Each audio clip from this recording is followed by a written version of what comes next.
How can you tell stories with AI? How can you use AI as a tool to tell stories? And creativity, which is now being seen as a threat to their jobs.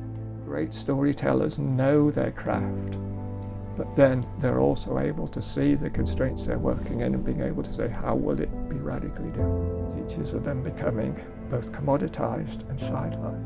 And so they are selling them as a kind of efficiency enhancer. You inject some AI into your organization and it'll be more efficient. It's rather like at the end of the 19th century saying to horse owners, have some of these new oats and your horse will run faster. We always tend to underestimate the power of the social, and we did that with phones, for example. So AI will allow us to visualize other possibilities, other times, other spaces. For years we didn't know that the NSA, for example, in the US was.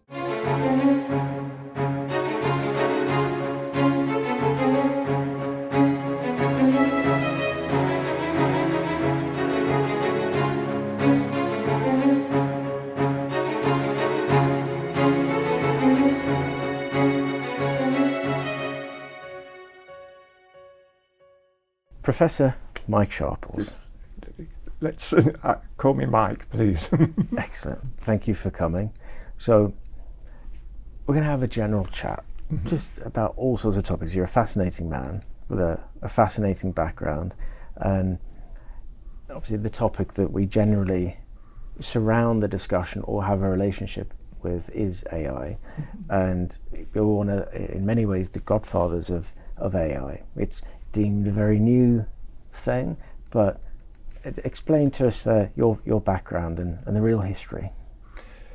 So I was fascinated by computing and computers back in the 1960s and early 1970s when they were still filling a room, and as a school student I had access to a local tech college which had a ICL computer, and we played games on that computer. So that got me fascinated by the whole idea of both computing, but also how computers can do things like teach. One of the first programs I wrote was called Friendtran, which was translating from French to English. And so that was one of my kind of interests about computing, computational linguistics, how computers can take on human-like characteristics. Then I went off on a different track. I did community work. I worked as a community drama worker, and I did a degree in computer science at St Andrews University. In between that, I worked on community and underground magazines, so those two parallel lives. And then I decided that I wanted to try and put the two ideas together, the idea of working with children, developing children's skills, and computing. And so I ended up at the Artificial Intelligence Department at Edinburgh University, which at the time was the leading AI department in Europe.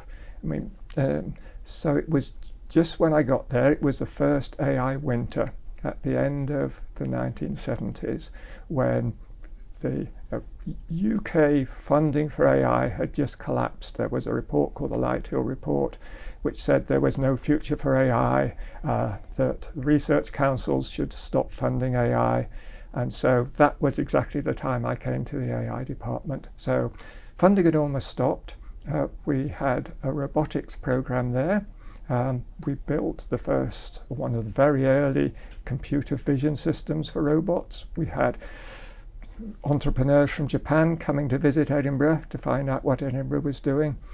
But also, because we weren't getting UK funding, then education was one of the few areas that were still getting funded. So I joined the AI and Education group at Edinburgh University. And I did my PhD in, I think I was the first person in the world to do a PhD in generative AI in education. So it was around helping children to develop their creative writing skills using programs that could generate language and giving children the power to explore language through AI. And so these were 11-year-old children, average ability from a local school. And we worked together, the children and I, to develop programs to explore language, to be able to play with words, to generate sentences and little stories, to play language games, to play with one of the earliest kind of text-based adventure games where the children explored a text-based world. And the idea behind all of it was that firstly, children should have control over this powerful technology, and secondly, that they should see language and the structure of language not as something that the teacher used to discipline them, to mark down problems in their grammar, but as something that's constructive that they could play with. So the idea of playful language with machines was part of my PhD at Edinburgh. And then I went through various projects at various universities, but always with this idea of developing powerful tools for children to use to be able to explore themselves, their environment, and develop their skills. It's fascinating. You've touched on a couple of points there. The idea of control, something which has been referred to by a number of the experts we know and have also been on the podcast, which is often not really discussed or seen in the current wider narrative of AI. And then also the idea of learning. And people hear the word education and they almost put that into a box. University, school, that's for kids, that's for them. But we were all once kids. And prior to turning the cameras on, we were talking about films and having spent time in IDP camps and refugee camps and war zones, and seeing children which have very little because everything's been taken away, but being happy and being happy with whatever they've got, communication being a huge part of it. And it's something I actually noticed as very poignant now in hindsight. Where they had very little, they could make a lot of very little. When you're given a huge amount, it's almost taken for granted in a way, which I suppose leads on to another chain of thought. The newer generations, and you're probably highly qualified to comment and observe on it, the adoption of social media, how the world has evolved from the internet, post the internet, with how younger people do learn, and maybe the connection of communication and trying things and seeing results. I mean, you also mentioned a relationship and work you did in community television as well. Elaborate for me. Okay, I mean, the first thing I'd say is that children are naturally curious. They like to explore their world. And so providing them with a world or allowing them to explore a world is something that they love and is something that's educative. And I think one of the problems is we try to manage their world for them. We try to give them things that we think they want to learn. So providing them with a rich environment, and that rich environment doesn't have to be technology rich. I mean, you said, there were children that were happy, just exploring, the world around their house, or the world with their other, with other children. So it doesn't need to be technologically rich. And some of the most exciting work that I've done with children have been with,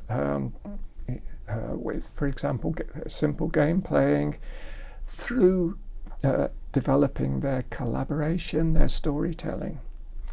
But also, what I've discovered, that if you do give them complex technology, say a camera like the one that's pointing at me, that they are capable of not only using it but being creative with it, because to them it's just another part of their world. One of the projects that I worked with was around community television. So this was in Leith in Edinburgh, which was one of the more deprived areas of Edinburgh at the time. And we had porta-pack videos. So porta-pack videos in the 1970s were these huge, great video cameras that you carried on your shoulder, and you had another video recorder. And I gave those, we got hold of some and gave them to children, 8-year-old children. They needed 2 of them to carry, one to carry this great camera, another one to carry the recorder, and allowed them to go off and film their world. And literally they went off into their playground with these porta-packs and filmed their world and came back. And then we watched it and discussed with them. And it was fascinating to see the world through their eyes. And at that time, we also set up a community TV station. So we had the same license as the BBC. It was a licensed TV station, but just one area of Edinburgh around Leith. And again, one of the programs was made by 10 and 11-year-old children. So they were the interviewers, they were the camera operators, the sound engineers. And we discovered that not only were they able to work that equipment, but they could be creative with it. They could use it in ways that adults didn't use or weren't allowing themselves to use. So that has been one of the themes of the work that I've done, is how children can be creative with equipment, but also with their environment. A little later, in the early 2000s, had a program that was a project that was funded by Kodak, which was exploring just at the cusp of digital photography.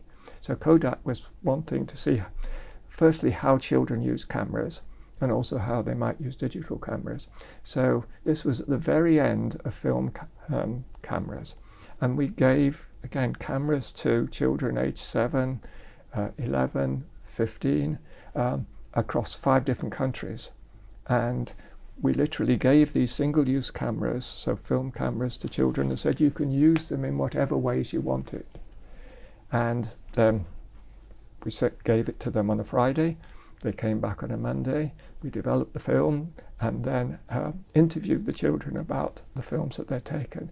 And it was fascinating to see the world through the eyes of children, and what children at different ages saw. So 7-year-olds, for instance, their world was essentially, pretty constrained. It was inside their house, but they could arrange things. They could arrange dolls and take photographs of those, or toys.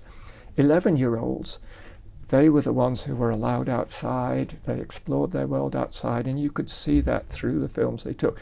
The 15-year-olds, it was their social world. It was about the friends they made. They were taking selfies. They were taking, group photos. They were allowed to use these cameras in whatever way they wanted to. And Kodak was pretty shocked by that, because they had thought that children needed to be trained how to take good photographs, how to compose a shot. And there were these children taking photographs at crazy angles with people with their faces pressed up to the lens. And that's what they wanted to do. And it really brought home to me that what adults think children will want to do is not at all the same as what children themselves want to do. And creativity doesn't just come from the top down, but it can come from the bottom up as well. In many ways, becoming an adult, there comes a point where we're almost trained what we shouldn't be, what we can't be, what we can't do, and it seems there are constraints. Now, if you consider that moment you're talking about, to encourage the mind, I mean, you're kind of describing critical thinking. So it would be fascinating to find out how many of those people, what they've done in their lives, and I would be quite sure they've probably become successful in a whole myriad of ways. But that ability to develop the cerebral capability to observe, to see, and to see what is in front of you, and to go, I can create. And having that something, I mean, people often say to me, well, how do you make a film? Well, you begin.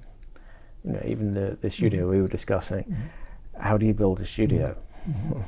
You begin, you look at YouTube, you don't know all the answers, but you're prepared to have a vision, and you're prepared to undertake the problem solving in order to do that. Yeah. And it does seem that type of thinking. I mean, the school I went to was very small, very peculiar school run by an old war hero called Commander Starkey. There was only about 11 kids in the school, and we were forced to learn all different types of languages. We were forced to debate, and I remember one of the debates was, you're all in a hot air balloon, only one of you can remain, justify, whilst your contributions to the world. Oh, I remember that, a balloon debate. Yeah, we did the same. Yeah. And so at 11 years old, we were having to think, and obviously we were interacting, and you know, some arguments were quite obvious, some were slightly more crazy, but to think and to listen and to react and then to create, it was encouraging what could be done rather than what can't be done. And I think that has a massive impact on your future. Yes, I mean, you mentioned constraints. Constraints are fascinating because we tend to think of constraints as things that restrict us. So, you know, going back to the work I did with children for my PhD around exploring language. So language is a constrained system, and one of the ways in which you can use it is to kind of regulate and control. So, you know, you have to speak the right English, you have to write well-formed sentences.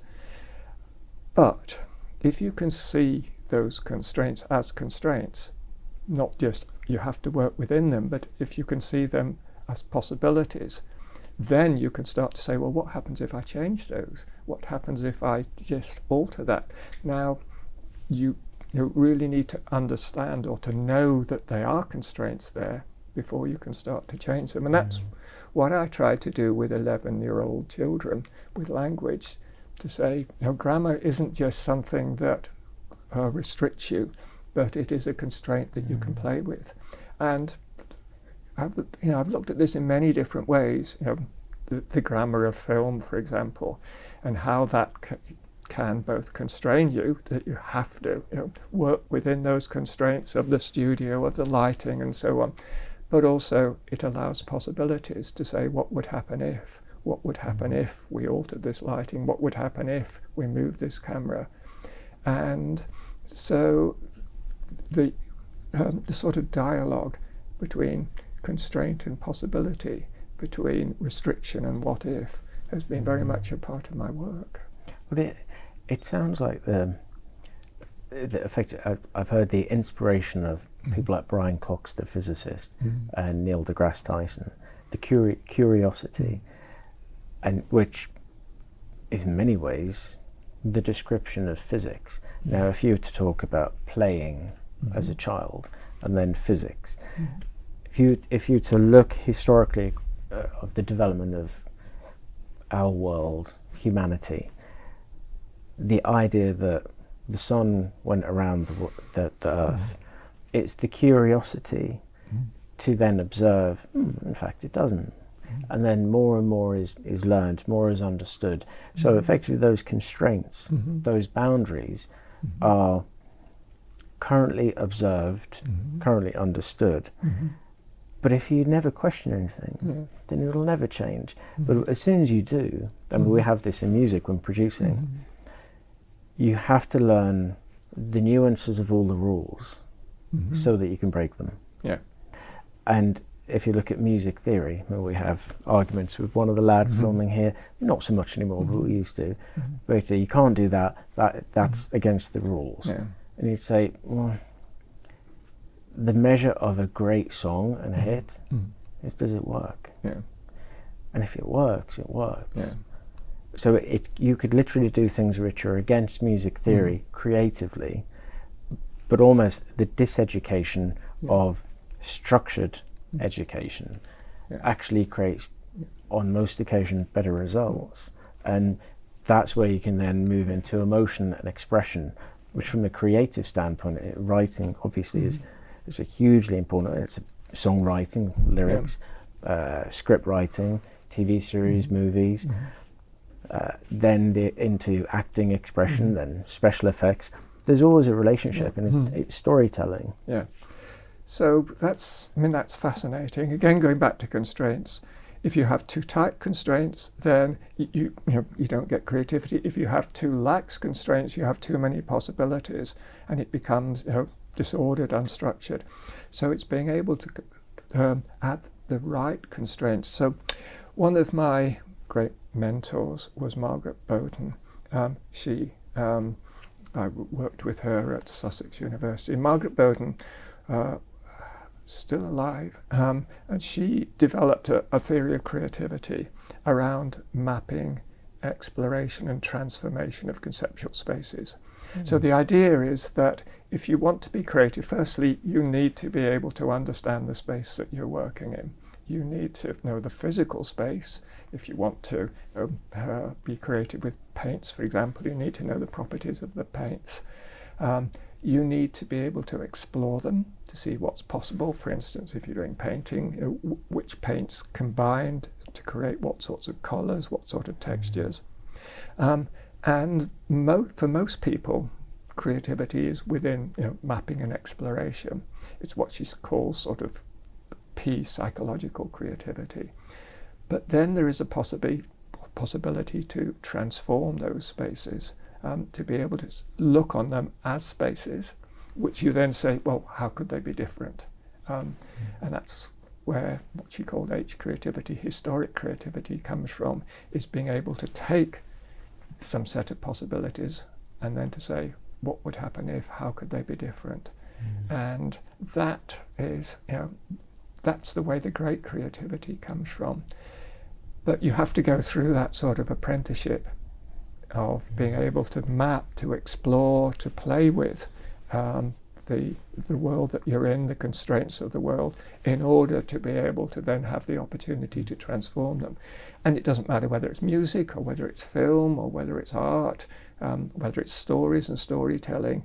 The great storytellers know their craft, but then they're also able to see the constraints they're working in and being able to say, how will it be radically different?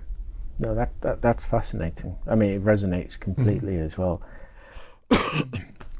I think knowing your space, again, the concept of experience we discussed before, experience within space, and it's not the preserve of an adult. Experience is the record of experimentation and accruing more and more observations of potential outcomes, which effectively we do from the moment of our first memories. And the more that we can experiment, and obviously within the confines of the space that we're in. I mean, our own technology and our own description of AI, which I don't know if you saw, we call the large geotemporal model, is recognizing the observation of space and time. Time being within a space. I mean, if we looked at this room, for example, it is what it is now. So with a click of a button, we could change all of this to be red. It would change the mood very quickly. If we went back a year, it was looking a bit like this, but a bit more ropey. Went back 2 years, none of this existed. If we went back 15 years, this was probably some sort of depot. Back 50 years, then part of a rail supply chain. I'm sure everything was different. It would have smelled different. Go back far enough, there would have been soot everywhere, given the amount of train lines around. So everything can change, and if you can observe within time and space, even if you said the same times, but go left 1 mile, well, then you're in a very different place. And then the Chelsea pensioners would have been there at a particular period of time. Now it's fancy apartments. To understand the constraints is setting the scene to then begin thought. And we believe that's applicable to every walk of life and is a key component to describe how we work, how we play, how we interact, what community looks like. What creativity could fit within? I think, going to AI, I think AI can be a tool for that sort of creative exploration. So generative AI, if it's anything, is a tool for generation and creativity. Within education, yes, you can use it as a tutoring system, as a teaching system, but its great power is as a tool for exploring possibilities. So, as you said, that here, this room that we're in has been through very many different phases, but we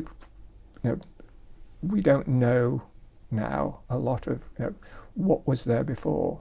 One of the things that AI can do, I think, is to be able to show some of those possibilities, some of those different spaces within, again, you can set the constraints. You can say, within this time and space, what might it have looked like? At the moment, you can have, for example, people experimenting with what did it look like in the Middle Ages, or what did a Roman city look like. It's not very good at the moment at doing that, and some of the results are pretty poor, but it will get better. So AI will allow us to visualize other possibilities, other times, other spaces, and also it can be a creative tool to both impose and relax constraints. So to me, for example, take storytelling, which is an area I've been fascinated by since the time I did my PhD. With storytelling, AI can, yes, it can generate stories. You can get AI to tell bedtime stories to children, but that's not using it in a creative way. What you can do is then say, well, how can you tell stories with AI? How can you use AI as a tool to tell stories in different ways, to communicate in different ways, to tell stories with other people through AI, so people from different cultures with different languages. How could you jointly tell stories? And I think there's a whole possibility around social AI, how AI can enable social interaction, so collaborative and joint storytelling between people from different cultures, different backgrounds, different ages. So I see AI as a tool for exploring possibilities and developing creativity together. But there are a whole lot of caveats with that. It needs to be, again, we go back to the beginning, back to control. Who controls the AI, for what purposes, and how can it be a tool to develop creativity, not to constrain creativity? Well, it does seem, again, this is a topic which has come up a lot, and this is very refreshing to hear, because there are, being simple, two sides currently. At the moment, we've got the big tech companies pushing generative AI in a particular direction, which doesn't really seem to have control, and it seems the objective is more to extrapolate data. Even the function of a prompt in its current form is, you prompt, I give you something. It's not quite what you're looking for. You prompt again, give you an entire something again. So it's not broken down. So you're extracting knowledge all the time, extracting the human element.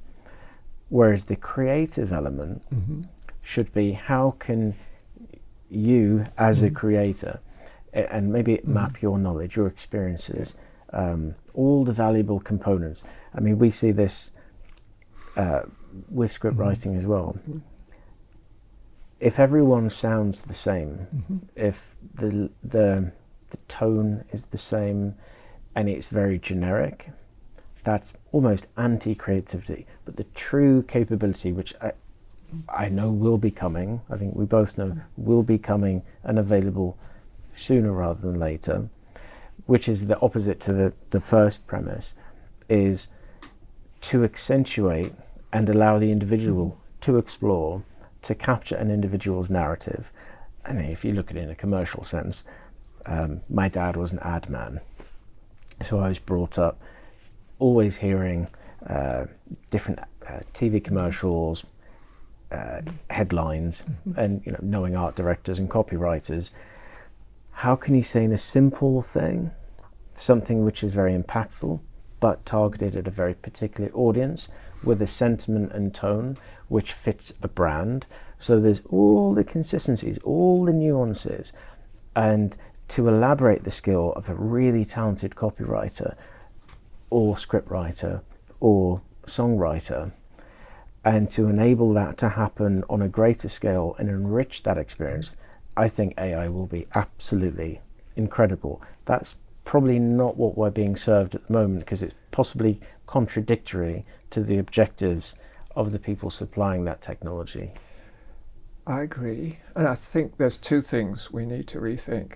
The first is the type of AI.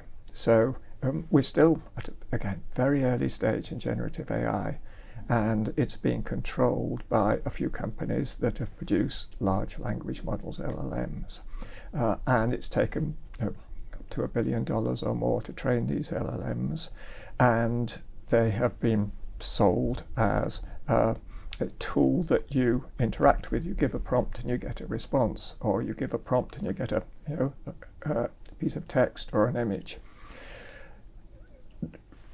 There are two problems with that. One is, well, not many problems. Firstly, they're very expensive, and secondly, we're coming back to control. They are centrally controlled. What's coming along now, and we've seen this with DeepSeek and some other models, Chen, for example, is what's called SLMs, small language models, which don't take so much money and resource to create. They are open source models, and what that means is that you can then take that model and you can develop it in your own way. You can run it on your own machine, and you can configure it. So again, going back to control, that you have the opportunity soon as an individual, but at the moment as a small organization, even as a school or an education authority, to be able to adapt and develop that model for your own purposes. So we'll have a multiplicity of AI models based on open source, and that's a bit of a threat to the US companies at the moment, because in the same way that the open source movement in the 1980s and 1990s led to a whole multiplicity of software tools and apps, that's going to happen with AI. I think the second, so that's the first thing, that we're going to have a multiplicity of AI models rather than just a few that are sold from the big US tech companies. Second thing is, I think we're going to have to rethink how we interact with them.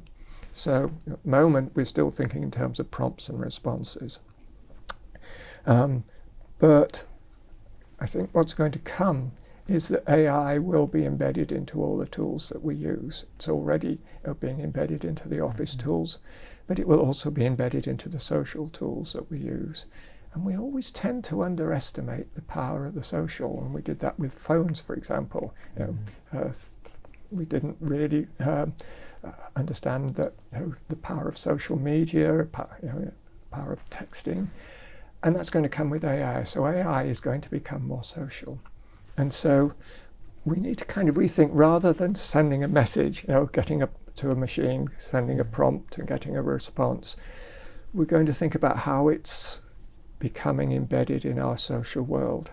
Now, another of my great mentors was Gordon Pask.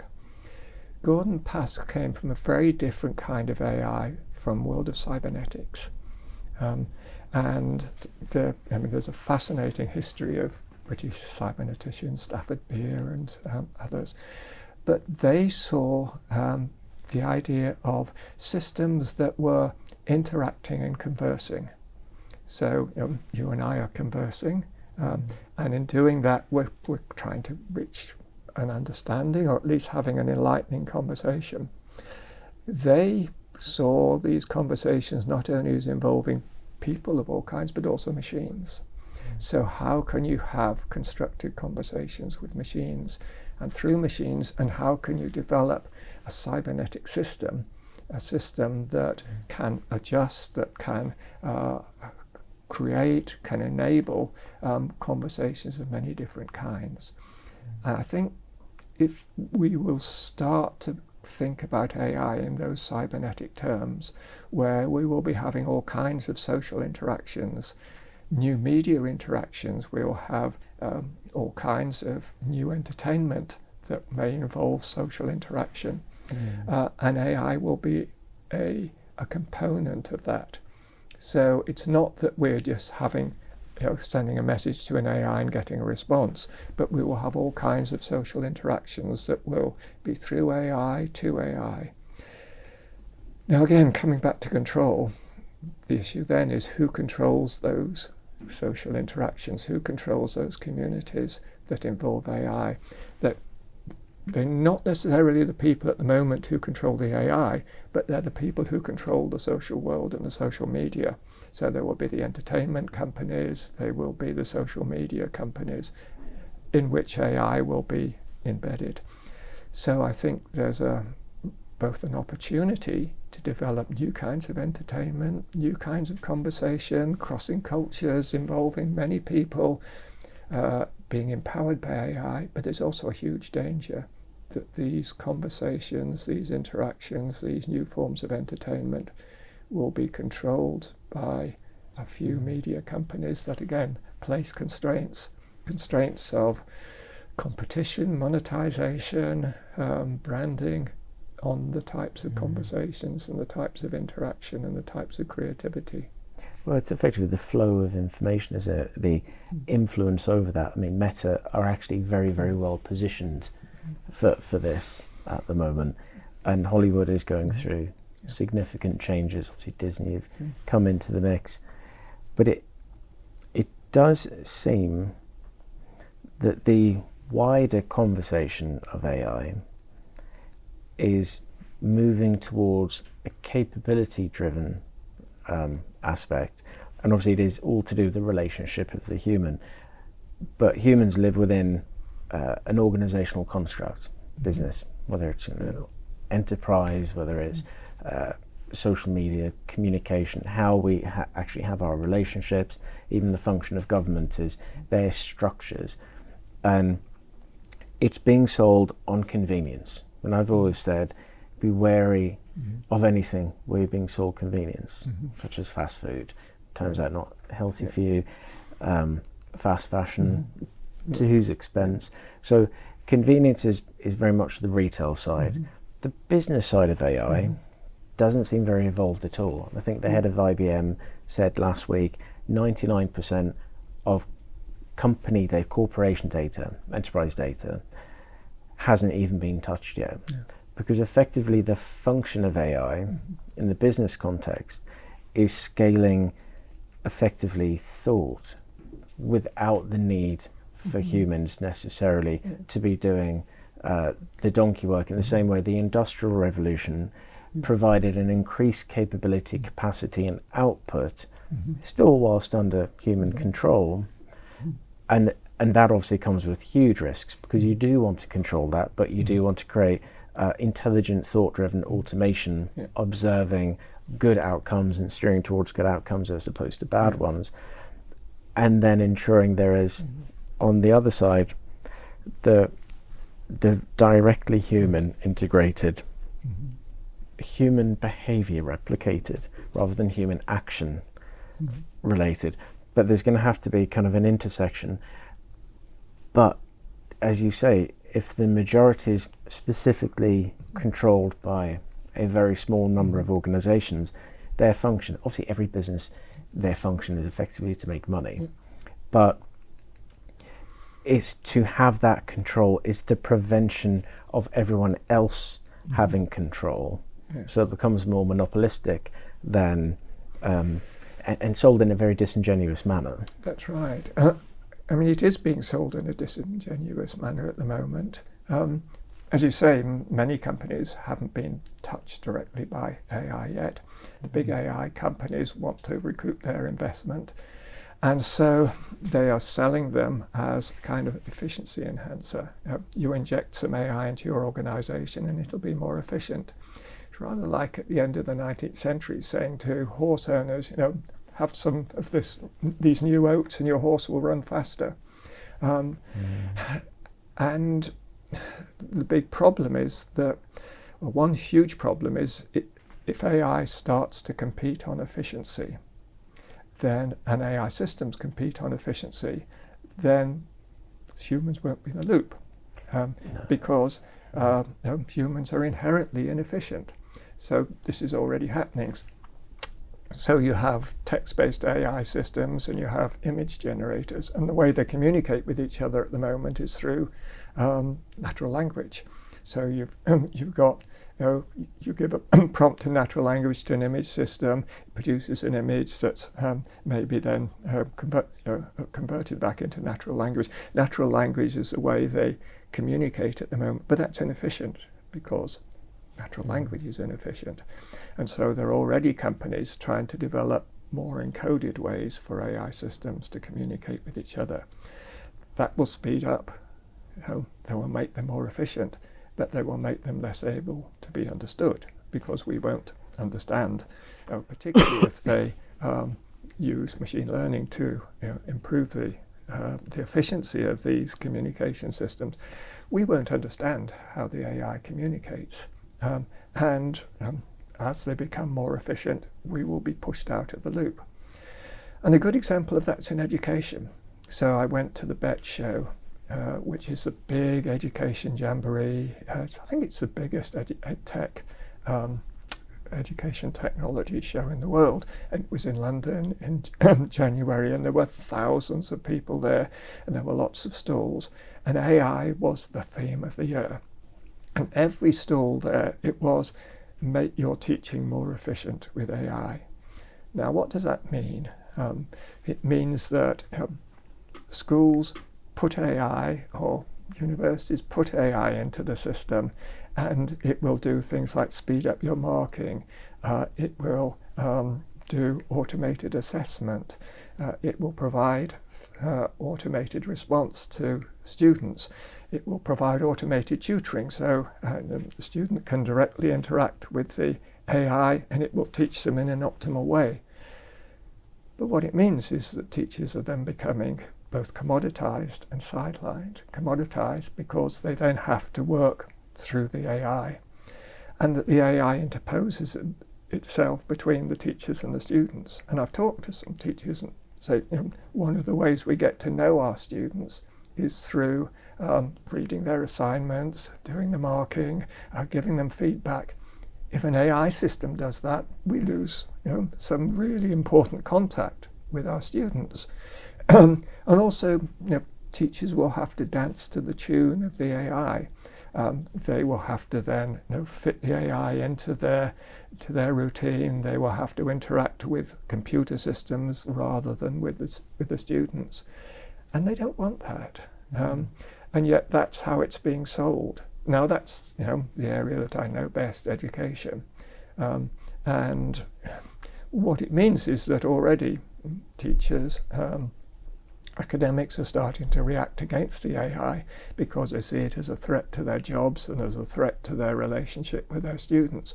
So it's already becoming oppositional. Now, I assume that's going to happen in many other industries. I know it's happening in the creative industries with musicians, for example. And you've got this tool which could be a great tool for creativity, which is now being seen as a threat to their jobs. Well, it's interesting because the application of specifically LLM-based AI in education, because we had our good friend Mark Lester from Full Thread here, and we discussed that in detail as well. The consequences are mediocrity, false knowledge, and a devaluation of what is actually the most valuable part. I mean, developing artists, my personal experiences, it's all in the journey. AI could never teach what is taught because it is about the mistakes. It's about intentionally leading people to a position where they will make mistakes so that they can realize what those mistakes are, so they can recognize what success looks like. And it could be very, very simple. But it's through the relationship which comes with trust. I mean, to develop an artist is to enable the individual to come to realizations which they retain forever, that they figure out how things work, but they need to trust. Now, if I just went straight to the point of saying, this is what you got to do, no one can learn to become a great artist or a great producer or a great songwriter. And there's a huge risk in the idea of false knowledge, of taking someone directly from point A to the conclusion without that process. The process can take a fair bit of time, but that's where the value is. And I think that's, seeing AI as a substitute for creativity, or as a substitute for learning. And I think one of the great problems at the moment is that it's been seen as a substitute rather than an enhancer. So in education, there have already been some studies of giving students AI assistants, and so they have an AI assistant to perform a task or to help them with their studies, and they do pre and post tests of these students. Now what they've found is that when students have an AI assistant, then they get better marks on their assignments, the students like it, and they can write their assignments faster, they can do their study faster, they can do their projects faster. But at the end of it, when the AI is taken away, or if they have to do something without AI, they have learned less than the students who haven't used the AI. So it's become a substitute rather than an enhancer. And I think, so to me, the real issue is not, is AI good or bad for education, or is AI good or bad for creative media? It's how you use it and in what context. So you can use, I'm convinced you can use AI as a creativity enhancer, as a tool for playing what if, for exploring possibilities, as a possibility engine. But if you use it as a replacement for thought, as a replacement for creativity, then it's not going to be an advantage in the long run, and it's going to be seen as a threat. I mean, I'm interested from your perspective, how do you see AI working within the creative industries? Well, there are different functions, and from the various people that we know and have relationships with, there's some incredibly exciting technology coming, which is not out. It's hardly seen at all, so it's not public yet, but we've seen it and we know it's coming, which from a creative person standpoint has completely changed my view from AI in visual form being something that just enhances mediocrity. And for example, as soon as everyone could get a computer, they all became graphic designers. They weren't graphic designers, Exactly. right? They just had a tool that could do it. That's not what makes you experienced, good, talented, creative in any way. But what I've seen coming, it all centers around the ability to control the creative output. I think is going to be absolutely game-changing, because someone who is instinctively and naturally, creatively extremely talented, from any background, any walk of life, every race, religion, it doesn't matter, that inherent ability, if honed, anyone from anywhere in the world could be a great artist in some form. And I think this will, in many ways, democratize these incredible people to excel. I think lazy people, lazy is probably a horrible way of describing it. That's an unfair way. The propensity to be lazy. Well, we all have a propensity to be lazy. Of course. We like to cut corners at times. Yeah, everyone likes a shortcut. But I think those who are determined I see them using AI with the next generation of capability to be remarkable. And I would apply that also, my view on how that will affect music. Because in reality, and people don't really think about this, AI could make any song. The reason people fall in love with an artist, the music is the soundtrack. They fall in love with the idea. If you look at Eminem, people relate to this kid who made it despite everything, who was passionate, Everything that people love about him, yeah, he happens to have great music as well. But there's lots of people that could do great music, that could sound like that. They don't go to watch AI on stage. Yeah. There's so much more of a human element, but people bypass all that and take that for granted. So I think the true creativity and the human element will be incredibly excelled by AI, but I think people will come to realize again, we have something incredible about us as humans. So I think it's going to be fascinating to see AI as how you meld AI and human experience, and whether AI is going to enhance that human experience. Because obviously AI doesn't have human experience. It can simulate it, but it doesn't have it. It's never smelt new mown grass. It's never seen a sunset. And yet it can enhance human experience in the way that all the tools that we use enhance human experience. And I also think, going back to the social and the cybernetic, I think it's not just going to enhance individual experience, but I think it's going to enhance collective experience. So or at least it has the possibility to do that, to bring people from different backgrounds, different cultures together. I think once you start combining, for instance, computer gaming and new media and TV, video media with computer games, you're going to get some immensely empowering, engaging possibilities where people are engaged in worlds and can be creative within those worlds, and using the tools of AI to create within both virtual worlds but also within their worlds, so that you can transport people to somebody else's world, to be able to see their world, to experience their world, their physical world. But it all depends on how we, again going back to control, how we harness AI and control AI as an experience, a human experience enhancer, or as a substitute for human experience. And I don't know how that's going to pan out, because I think all the commercial forces are towards substituting for human experience. How will we retain that human experience, human creativity enhanced by AI? But I think a key point here that if we look back in history and we look at how humanity, societies, culture has reacted and responded to circumstance, and for example the cyclic nature of war, political parties, we go one way then the other way, one way then the other way.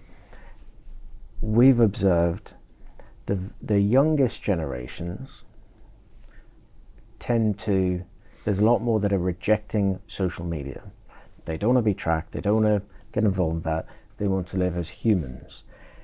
The more that people have on the generation above them lived their lives through social media, it creates the opposite effect.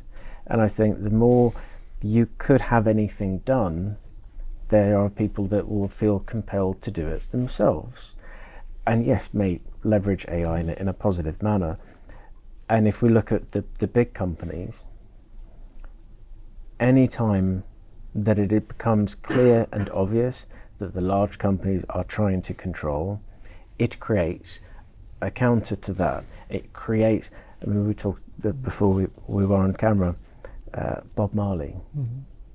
He was a spokesman for struggle, for a people, for a cause. I mean, obviously we're respectively from,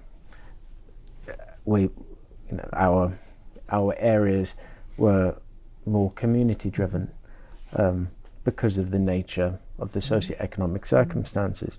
And from the northeast, the rock and roll bands and the people that have come out of there over their eras, and Manchester, it's obvious that character, there's a passion and a reaction against something. So I believe, and what we seem to be observing, is currently the narrative is so fresh and new, it's not really understood. Therefore, there's no huge opposite reaction to say, hold on a second, we're not willing to be controlled. I think give it another 12 months, I think we'll be having very different conversations in the public domain. I hope so. I hope there is going to be this counterculture as it was in the 1960s or the 1980s, to say we're not going to be put up with the world as it is. We're not just going to retreat into some kind of matrix that's being created by the AI companies, giving us bland AI created entertainment. But we are going to be empowered with these tools. And this is where I think both the Cybernetics view, but also this idea of open source SLM, small language models, to be able to, so you might even have your own personal AI system, which you train, which you develop, which you put into the world, which you communicate with other people, where you have the control, the empowerment, and it will could become part of a counterculture. But it's, I think in the 60s and the 1980s, it was possible to have that counterculture and stay in control of the media. Punk, for example, you stayed in control. You could have punk bands in pubs and clubs. I think it's going to be harder to stay in control of the media in this kind of media-drenched world. Well, there is one place which is quite counterintuitive, where I believe the line is being drawn, is actually to do with data privacy and control security. So it's very, very boring. So enterprise corporate deals. So organizations which are big enough and in different territories where they have to address GDPR, the various different privacy things. There are consequences. On a personal level, there's not really any consequence if any social media company shares something they shouldn't. The second you get to real insurable risk and liability, and your proprietary data as an organization is potentially being leaked and compromised, those very large companies, which are not the big AI players, they will draw a line very quickly. We're already seeing it, to say, hold on a second, there is no chance you're putting that stuff and taking our data. And I think as soon as that's a huge amount of the global wealth facing up to still a huge amount of global wealth, but in a very concentrated area. If we as people and society do it, I think it's very hard and almost impossible to see that change, at least in any meaningful manner.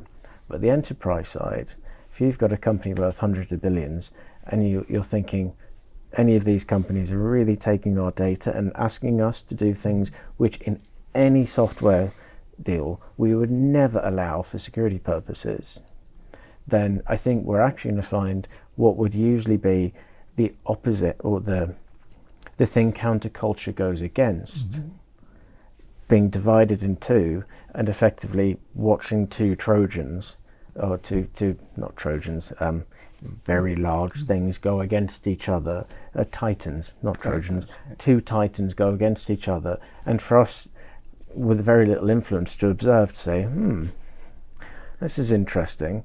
One's trying to do something which they can get away with against us, but they can't get away with them.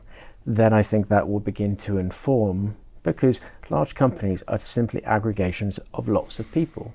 So the majority of us in the world work in some way or capacity for these governments or corporates in some sense, or at least are connected close enough to them to actually begin to understand how come it's good enough to take our data, but you won't take that company's data. So the stand will come from a very peculiar area. Well, yes, I wonder, it could do, but I mean, firstly, you've got to know that that data is being appropriated. I mean, for years we didn't know that the NSA, for example, in the US was routinely monitoring people's communications, that they were diverting messages that were being sent through social media to the NSA, which were then interpreting them. And that's not just going to be the the big government bodies now. This will be many companies that will have ways of taking that data and using it for their own purposes, and it will be very difficult, partly because, as I say, as AI becomes more efficient, it will become more impenetrable. It will be very difficult to see where these data flows go. So I think it's going to be hard to even to understand what sorts of data are passing. And some of this data will be aggregated data, some of it will be individual data. It may be easier to track the individual data, but harder to track the aggregated data. So I think, yes, we can put controls like GDPR on, but you've got to know then what these companies are doing, and even the enterprises knowing what the AI companies, the tech companies are doing. It's going to be harder and harder to do that, I think, because it's going to be, with AI, the AI is going to have ways to be able to manipulate and to take that data in more and more diverse ways. So I'm not convinced we're going to be able to control the flows of data around the world and between companies. And so I don't trust that enterprises are going to be able to regulate each other. I think there may be a possibility of a more ground up, people being empowered by small AI systems which are then interconnected. Yeah, I think that's definitely the way forward. I think it's more raising the alarm bells. Yeah. Because we're already seeing some companies, unless you can verify your traceable, trust and truth based, as in transparent with the logic and thought, so to speak, they're doing a blanket ban on anything including AI of an LLM level. So huge companies are already putting a blanket ban, which obviously they're not really talking about very much, of certain types of AI. Now, as people begin to say, why are they doing that? Then I think it goes back to the education. If there's a circumstance, why are people taking an action? There must be a problem for them to say, we're going to put a blanket ban on something because it's bad. Why is it bad? And then we begin to look at it, and then it effectively begins to inform what the value of small language models and actually having your own models which you're in control of. So I think whilst we've got 99% of the narrative, it's all about convenience. We're here to help. Use this one. Yeah. There's not enough of a balance in the conversation, therefore education, for people to understand, well, why is one better than the other? Well, what's the risks? And well, why is somebody not doing it? Then it actually creates a conversation where then I would agree, people will say, no, this is the direction we want to take. And ultimately, well, I'm not sure it is ultimately, but you would like to think that ultimately people will fulfill demand. And if the demand is generated, that actually it does matter to have control. I think if there's a blanket ban, and as you say, some companies are putting blanket ban on AI, then AI will just disappear. They will disappear into the tools and the systems that we use. And there's a precedent for that. So in the late 1980s, there was an AI boom. It's called expert systems. So it was the previous generation of AI, and it was called, but it was pretty effective. You had to write the rules, and those rules allowed the systems to perform in a sort of kind of knowledgeable way, whether it was medical diagnosis or whether it was autonomous vehicles. There was a previous boom of AI in the late 1980s, and there was a backlash against it. So it follows something of the same trajectory as nowadays.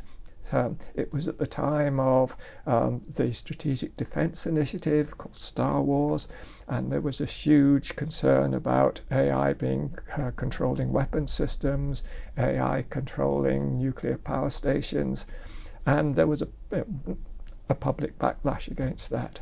And so companies said, no, we're not going to do that. What happened was AI disappeared.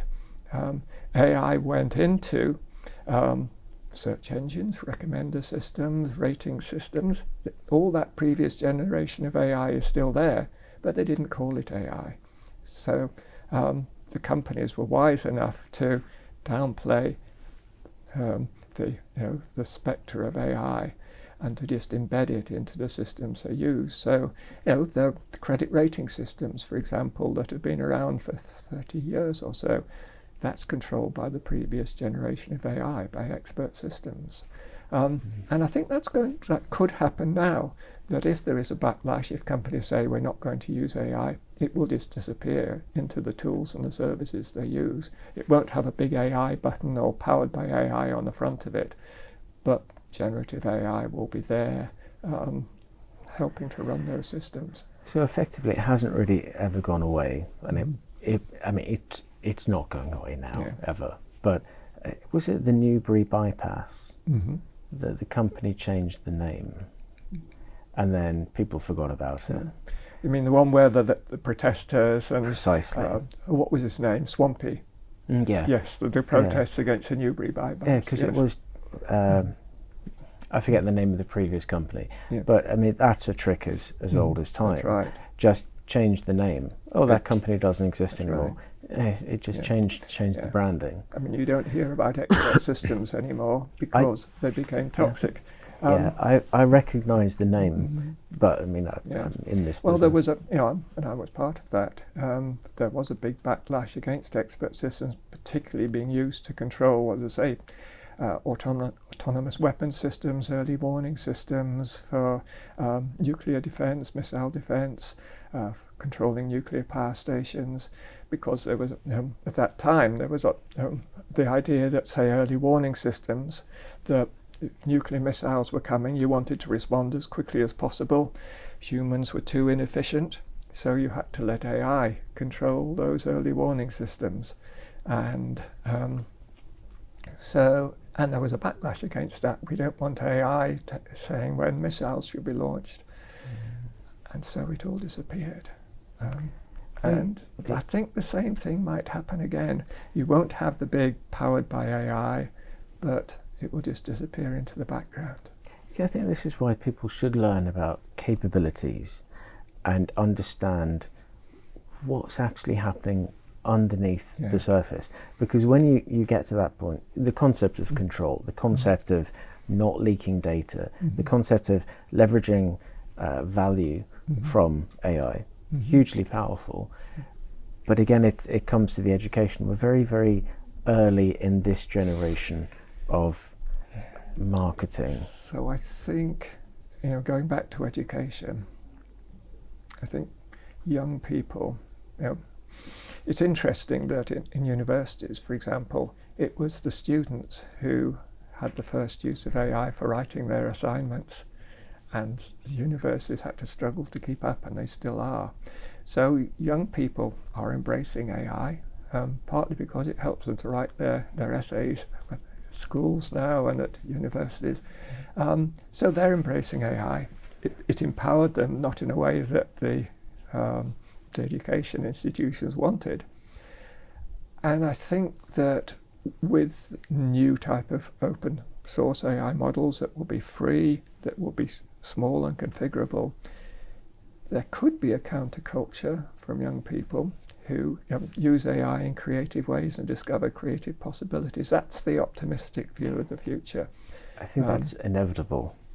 I mean, if we look back in any time in history, anything and everything, there's always people that will find a way to make something creative. And I think AI, at its best, is a tool for possibilities and a tool for creativity. And if it stays that, then I think there's a real optimism of young people using it to develop a new counterculture around social AI, around creative AI, AI-empowered media, AI-empowered creativity, music, film. But it means, again, them taking control and having control, and I hope they do. Well, on that note, I think that's very poignant. Mike, thank you very much. Thank you. It's been really fascinating and enlightening as well. So I've really enjoyed it. Thank you. Me too.